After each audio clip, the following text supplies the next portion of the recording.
Programa da revista Aquarista Júnior. Tudo bem? Puxa vida, é um prazer muito grande estar aqui hoje. Hoje é dia 27 de julho de 2020.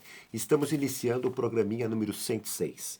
Programa da revista Aquarista Júnior, que toda semana, um programa semanal, todas as segundas-feiras, está querendo o quê? Qual que é a proposta do programa, o projeto do programa, quando ele foi idealizado em 2018. Completamos agora, essa semana que passou, 2 anos de programa.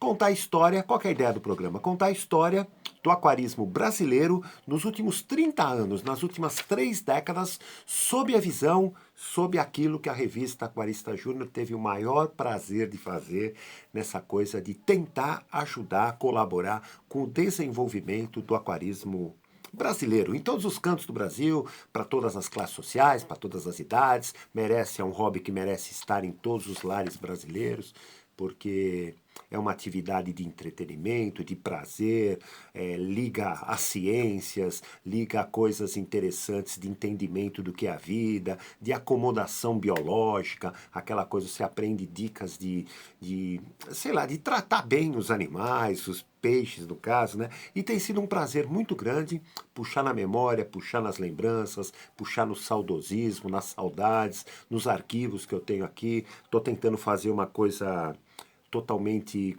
cronológica, né? Puxei dados, tenho puxado, né? Fotografias, coisas que tenho puxado desde a fase anterior da própria revista Aquarista Júnior. Estamos evoluindo ano a ano, né? Só para você ter uma ideia, hoje nós estamos no ano de 2002.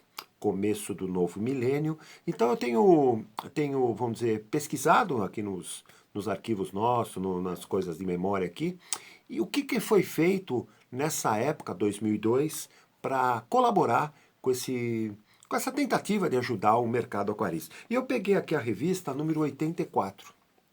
Olha a capinha dela que legal. Revista 84 de fevereiro de 2002, em que a gente na página 12, deixa eu pegar aqui, ó, página 12, papapi, papapá. Na página 12 a gente fez um interessante na seção, no espaço que a gente chamava Espaço Cultural da Indústria Aquarística Brasileira, a gente fez um tabelão, tá vendo aqui? É um tabelão de equipamentos e acessórios. São centenas, quantos que, sei lá, centenas não chega a centena, mas são diversos produtos que a gente acabou colocando, fizemos uma tabela na época, né? Que era o seguinte, você colocava a tabela de se era usado no aquário de água doce, se era usado no aquário marinho, nas manutenções periódicas, se você usa, e mantenha um estoque para rápido uso. Então tinha aquário pequeno, tampa de vidro, cola de silicone, bujão de água para troca parcial, móvel de madeira, luminária, lâmpada, aquecedor, termostato, compressor a pilha numa necessidade, bobina, diafragma, o balancim para se você tivesse que fazer uma manutenção numa bombinha de ar, divisor de ar, mangueira, filtros, diversos filtros, né? Filtro espuma, filtro biológico de fundo, filtro interno, filtro externo com bomba de cabeçote, que na época existia, né? Então o que acontece? Foi um tabelão feito para justamente nosso apoio total à indústria, no caso brasileira, que essa época estava pujante, estava, vamos dizer, 2002, estava começando não, intensificando essa coisa de preparação de novos produtos, né, para o ramo do aquarismo. A gente sempre comentava com os fabricantes tudo, que o ideal para uma fábrica era procurar ter uma linha de produtos, formar, né, vamos dizer, um mix de produtos que pudesse ser usável, né, em várias partes do aquário, entendeu? Então, de repente, o mesmo fabricante podia fazer bomba, filtro e luminária. Então, opa, entendeu? Então, o que acontece? Eu vou lançar um novo produto, então, opa, vou lançar um novo filtro, ou vou lançar, por exemplo, um produto enfeite para colocar no aquário, um divisor de ar e a mangueira também eu vendo junto, essas coisas. Então, o que acontece? Que o fabricante, principalmente o brasileiro, pudesse ter essa tabela como referência de tudo aquilo que o aquarista precisa no dia a dia, que o aquarista, o lojista no caso, precisa numa eventual manutenção que ele possa precisar fazer em algum aquário de algum cliente, ou fazer um reparo de algum produto danificado, alguma coisa toda. Então a gente fez essa tabelinha, pegamos as principais tabelas de de fabricantes internacionais ou mesmo nacionais, fizemos uma juntada de produtos, de acessórios, no caso, e fizemos esse tabelão de equipamentos e acessórios. Então, o que acontece? Eu até marquei aqui, 82 vamos dizer, produtos foram destacados nessa tabela. Para quê? Para realmente ajudar essa parte que sempre eu achei super importante, fortalecer a indústria brasileira, fortalecer a indústria de equipamentos, acessórios, produtos. Você automaticamente está dando, vamos dizer, condições do aquarista ter opções de escolhas. Você vê que hoje nós temos uma variedade muito grande de equipamentos. Se associar os importados, então, centenas, vai. É uma variedade grande de tipos de rações. Você vê que antes eram feitas rações mais básicas, né? Aí começou a se diversificar os sabores das rações e hoje você vê que tem rações para todos os tipos de peixes, para todos os tipos vamos dizer, de onde o peixe se alimenta, filtros, bombas. Inicialmente, quando começou as bombas submersas, existia uma, vamos dizer, a maioria era 500 litros por hora, depois fizeram uma menorzinha, 250 litros por hora. Hoje tem uma infinidade, uma dezena vamos dizer, de vazões para todos os gostos, para todas as escolhas, para todos os tipos e, vamos dizer, tamanhos de aquários que você possa pôr.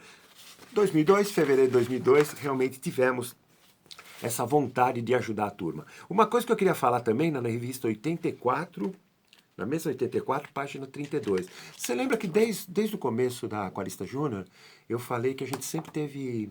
Porque a história da revista se confunde até com essa coisa do combate à dengue, entendeu? Combate ao mosquito da dengue, entendeu? Então, nas primeiras edições, isso lá em 88, a gente já falava da dengue, já falava de que os peixes, vamos dizer, num local que tem água, mas tem peixe, os próprios peixes se alimentam dos mosquitos da dengue, das larvas da dengue, até dos mosquitos adultos que se bobear e ficarem muito próximos da água são devorados. Então, o que acontece? Nessa revista 84, então em fevereiro de 2002, a gente fez um tipo de, vamos dizer, uma campanha como se fosse importante. Peixes ajudam no combate à dengue. Porque até então se usava muito no Brasil os guaruzinhos, claro, né? Os lebistes, no caso, a represa Bílides nossa aqui no ABC Paulista, aqui no Grande ABC, São Bernardo, tem uma parte da Repesca Santo André, São Paulo também, mas aqui mais a parte de São Bernardo, se utilizou uma época o peixe do paraíso para ajudar no combate à dengue. E nessa época, ó, peixes colocados, importante, foi uma tabelinha que a gente fez, solicitava que os aquaristas tirassem cópias, distribuíssem para quem pudesse distribuir, fizesse um xerox maior e colocasse afixado na loja. Peixes ajudam no combate à dengue. Peixes colocados em locais onde água da chuva fica empoçada, por exemplo. Exemplo, construções abandonadas, caixas d'água, terrenos baldios, piscinões, ajudam no combate à dengue, pois comem os mosquitos e suas larvas. São bons comedores de mosquitos, aí a gente destacou o tricogáster, o paraíso e a colisa. Então são 3 peixinhos que a gente acabou na época, 2002, indicando para os aquaristas, ou para quê? De repente você mora numa casa e do lado da tua casa tem um terreno. Até aí tudo bem. Só que é um terreno que ele tem uma certa depressão e quando chove muito, fica uma água empoçada lá. Entendeu? E aquela poça fica permanente. Às vezes mais cheia, mais vazia, mais cheia, mais vazia. E como, vamos dizer, é um terreno, às vezes um terreno público, um terreno particular e que ninguém olha, puxa vida, pula o muro da tua casa, pula o murinho da casa e joga lá uns tricogastos, uns paraísos, umas colisas, entendeu? Se é peixes, se é uma região mais, vamos dizer, mais fria, né? Entendeu? Às vezes até platis também. Não peixes tão coloridos, entendeu? Se pegar os tricogaster, pode ser até o tricogaster azul, mas aqueles azuis mais pálido, porque quanto mais discretos os peixes estiverem na poça, menos vai atrair até os pássaros comedores de peixes, né? Os bentivis, essas coisas todas. Então vale a pena na época a gente achar, puxa vida, porque numa época eu sempre achei isso, depois mais para frente, quando chegar o momento eu vou até dizer um estudo que foi feito, né? A gente sempre achava que esse negócio de você eliminar tudo que é foco de água, tudo, então na tua casa, tira isso, põe o vaso para trás, aquela coisa toda, o que acontecia? Os mosquitos, eles existem, né, no nosso meio ambiente, aqui no nosso habitat, né? Então eles sempre iriam procurar locais onde não tinham acesso, entre aspas, humano.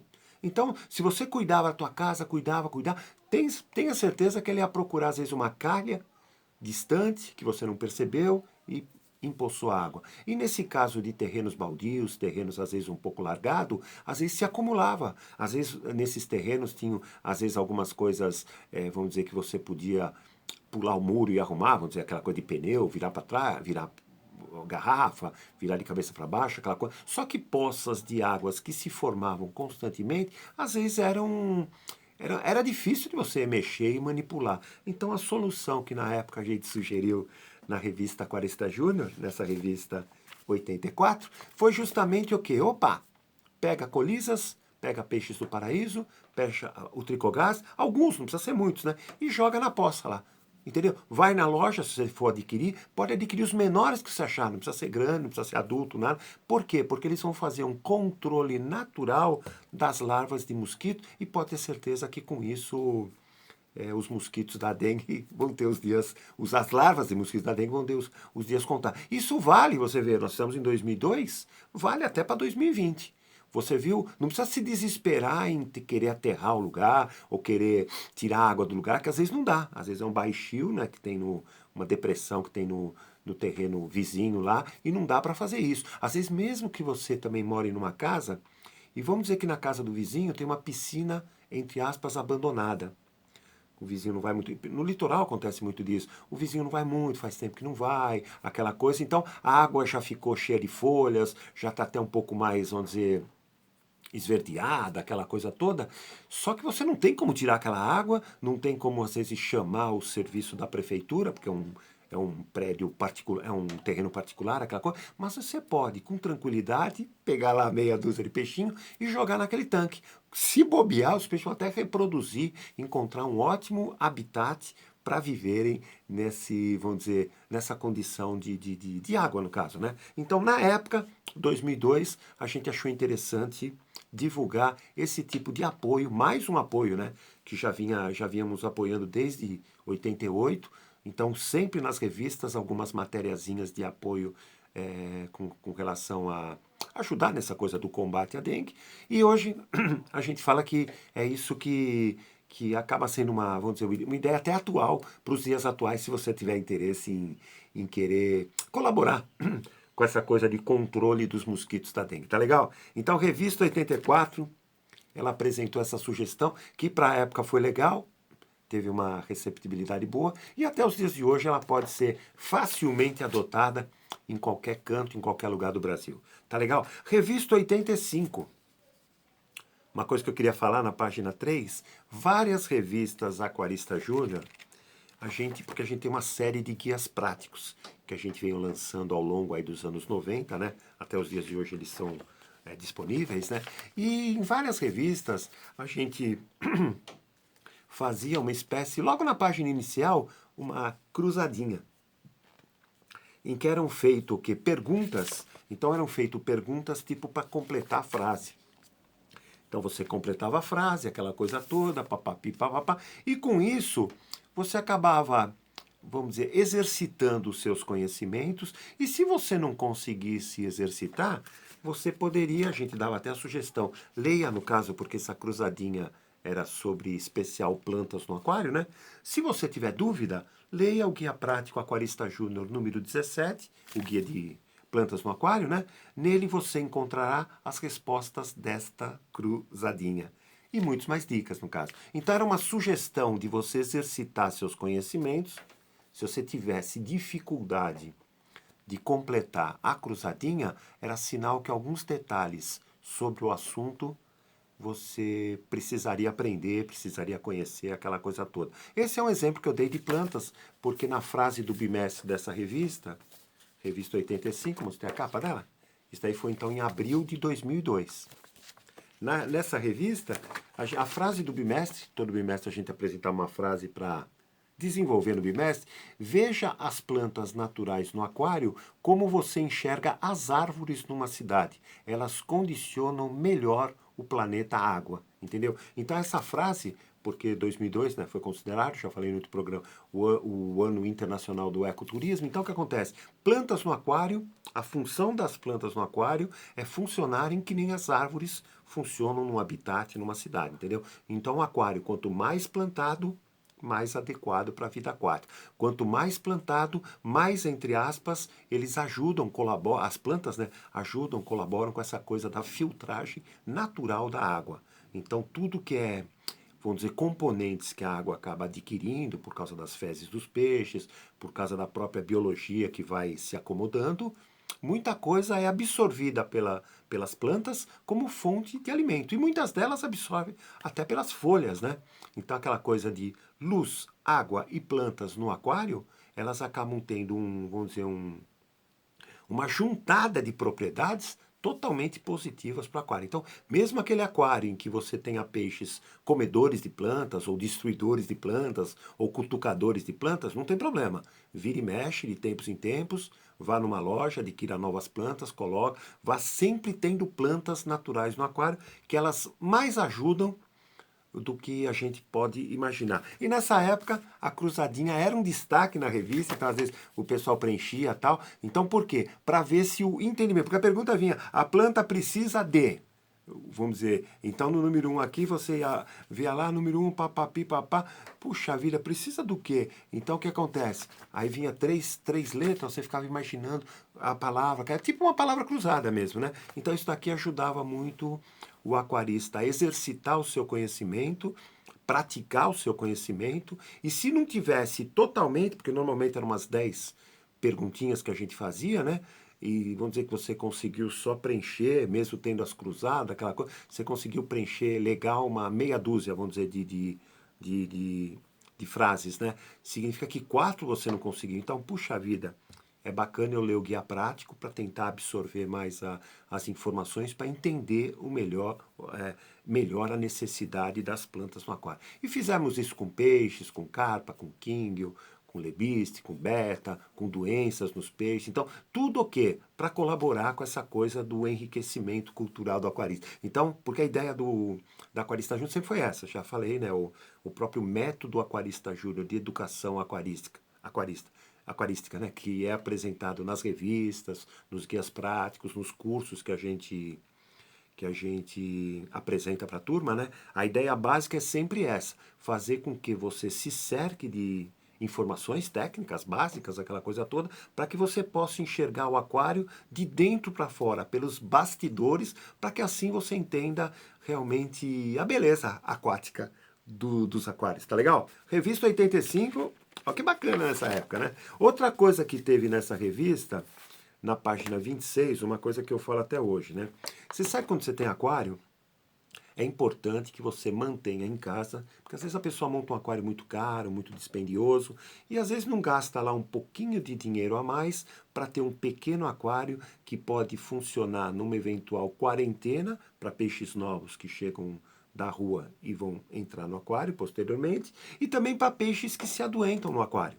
Então você de repente tem um peixe doente no aquário e você às vezes não sabe o que fazer com ele, ou como tratar ele, ou como preparar um tratamento para ele. E nessa revista 85, né, na página 26, na coluna do veterinário, né, nós temos na revista uma coluna do veterinário, a gente apresentou um tratamento hospitalar para peixes, que é um tratamento mesmo, entendeu? É uma espécie de um tratamento onde você vai pegar o peixinho que está no aquário, adoentado, vai colocar ele num aquário hospital, e o aquário hospital é pelado, só tem simplesmente um aquecedor ou termostato, um filtrinho de copo ou um filtrinho de espuma, soltando bolinhas de ar, só mesmo, né? Então o que acontece? A gente coloca aqui o aquário hospital, sem nada, entendeu? Sem nada de solo, tudo. A temperatura ideal de 26 a 28 graus. O aquecedor, porque a gente fala em aquário de 10 litros, depende, é claro, do tamanho do peixe, no caso, né? Às vezes pode ser maior, mas o que que acontece? Um filtro tipo copo e água nova sem cloro, você coloca 1/4 do aquário. E 3/4 da água, você coloca a água que o peixe estava. Então você pega 3/4 da água do aquário, então nesse caso vamos dizer que tenha 10 litros, você vai pegar 7 litros e pouco da água do próprio aquário, e o restante água nova sem cloro. E vai colocar o peixe. entendeu? O peixe adoentado. A gente, na época, sugeria, até hoje a gente sugere em muitos casos, dependendo do peixe, claro, que a gente coloque sal grosso na água. Então, a dosagem que a gente sempre indica é mais ou menos uma colher de sopa, né? Para cada 20 litros de água. Então, se tem 10 litros, a gente aconselhava na época meia colher de sopa e não use o sal em peixes de fundo ou peixes de couro, aquela coisa toda. E mais o remédio adequado. Nas revistas anteriores, a gente deu uma explicadinha sobre se é doença bacteriana, se é parasitária. Tudo. Então, vai que você sentiu que tá degenerando a cauda ou está fazendo um buraco no corpo do peixe. Então, você fala, puxa vida, provavelmente é doença bacteriana. Então, você vai aplicar um remédio adequado, no caso, vamos dizer, um bactericida. 3 dias depois, você avalia o seu paciente, né, no caso que é o peixe, troca metade da água, fazendo uma troca meio a meio. Metade água do próprio aquário e metade água nova sem cloro. E põe novamente a dosagem do medicamento adequado. Passou mais 3 dias, faz uma nova avaliação e reaplica o medicamento. Se está muito grave, em vez de 3 dias, pode ser de 2 em 2 dias. E assim sucessivamente, até você sentir que o peixinho vai melhorando. Quando ele começa a melhorar, você simplesmente faz algumas trocas parciais da água, metade no caso, né? Meio a meio de novo, né? E só que já não coloca mais o remédio. Se você fizer isso 2, 3 vezes, sem colocar o remédio, você já pode preparar a volta dele para o aquário. Então você salvou o peixe. E quando você começa a ter esse hábito de tratamento hospitalar nos peixes, você começa, em primeiro lugar, adquirindo experiência, mais experiência, e você acaba salvando vidas. E isso é uma virtude bacana de todo bom e craque aquarista. Tá legal? Então estamos encerrando aqui o programinha número 106.